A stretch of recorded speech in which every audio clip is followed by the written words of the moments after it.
What's up, guys? teamknl here, Kai, giving you a new episode of Enemies of the Format. And today we're going to be discussing Reaper. So, as with Thunder King Ryo, Spirit Reaper kind of lost power when Injectors came into play because, as we all know, Injectors, they pretty much destroyed the way we played our cards to begin with and made it to where the only thing we could play is chainable stuff or if we OTK.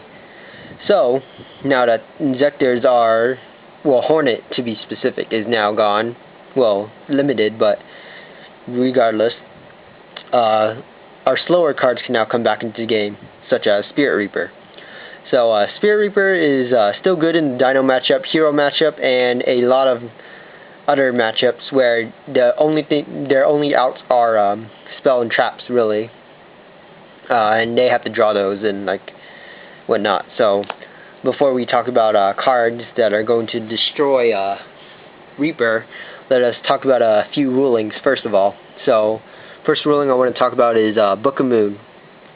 While Book of Moon does indeed target Spirit Reaper, Spirit Reaper's effect activates after the resolution of the card that targeted it.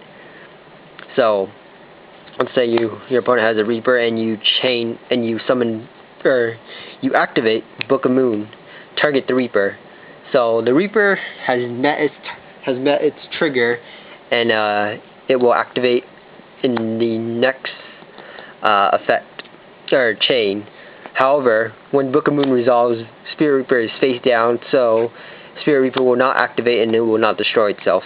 Same with Effect Veiler, as Effect Veiler would negate Spirit Reaper's effect to destroy itself. And then for the other ruling, if, let us say, your opponent uses enemy controller to target your Spirit Reaper, however, you chain Solemn Judgment, Spirit Reaper still dies, even if Solemn Judgment successfully negates enemy controller.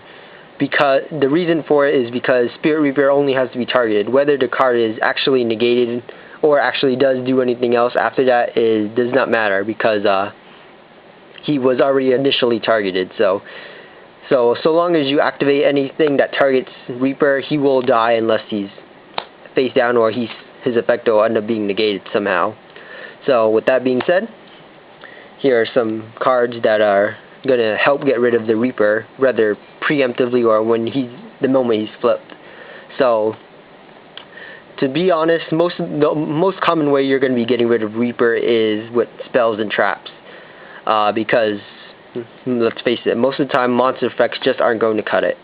So, with that, enemy controller is easily a very strong option. You can play in plants in order to abuse Scapegoat tokens and Dandelion tokens, as well as take control of your opponent's monsters, synchro summon and whatnot. Mind Control also works as a splashable card, so that is that. Forbidden Lance.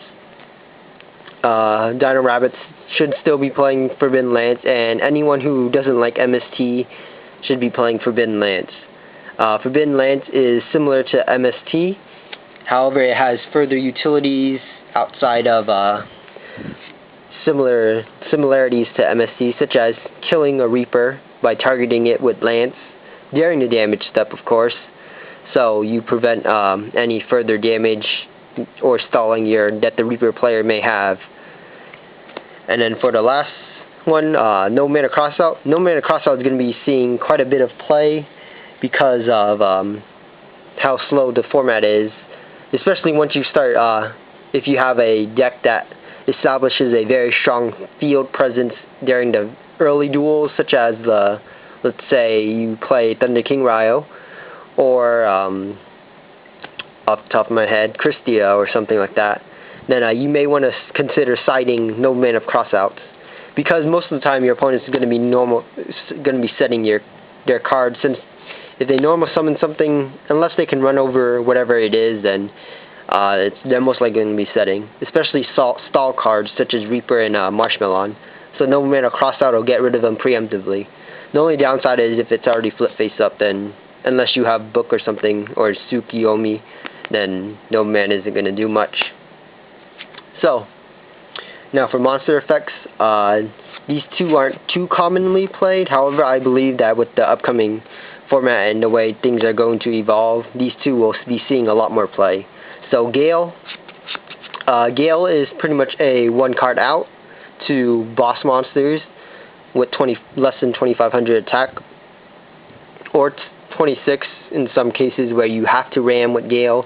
But for the most part, Gale is a one card out. The only downside to this, when compared to the other one card out of its kind, which would be Grand Mole, is that he's most likely going to die the next turn if your opponent has something. However, the good thing is that he does deal damage, and he's a tuner, which has further utility compared to Grand Mole, as well as he's just a cool freaking ass card. I mean, look at that. I mean, that's not the original color of the card, since he's not normally blue, but the gold rare is blue.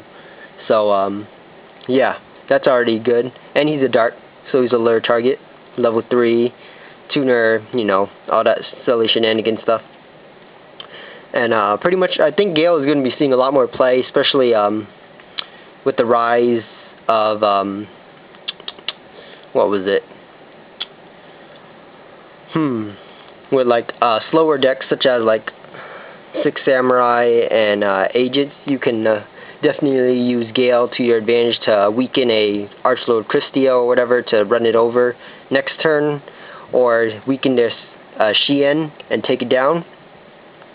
So I mean, I personally think Gale is going to be seeing a lot more play. I'm actually testing in a few decks right now, and it's been working out quite well. And also, I don't like Grand Mole because that card doesn't like me, so just player preference. But next we have Tragodia. Since Tragodia is also a boss monster, especially in slower formats where you're more likely to keep cards in your hand, Tragodia is going to be really strong almost always. So level 3s is probably one of the most common played levels, so you can easily be taking your opponent's Reapers quite easily with Tragodia and destroying them in the same process. Tragodia is also going to be really good because he'll help you stall out. He can do synchro exceed plays, as well as just taking your opponent's other monsters. If you don't need to kill the Reaper, then you can also take out some of your opponent's other monsters and set up for other plays. So that's really good. And pretty much that's it for most of the cards. For the most part, I tried to keep it generic. Cards that you can just splash in any deck. Obviously, if you're playing like something such as, say, Heroes, obviously you're going to have more out, such as Gemini Spark and Hero Blast, but I tried to keep it generic for the most part. So tell me what you guys think down below in the comments. Like, rate, comment, and subscribe, and tell me what you guys think of what are the cards could be considered enemies of this format, because I have a few other ones in my head that are currently being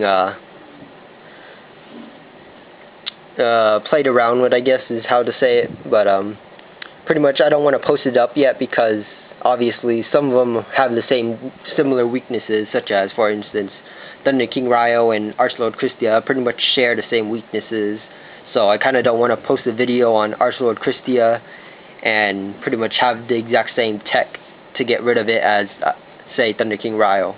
But yeah, if you guys think of any other cards, feel free to tell me. And of course, this is teamknl Kai signing out.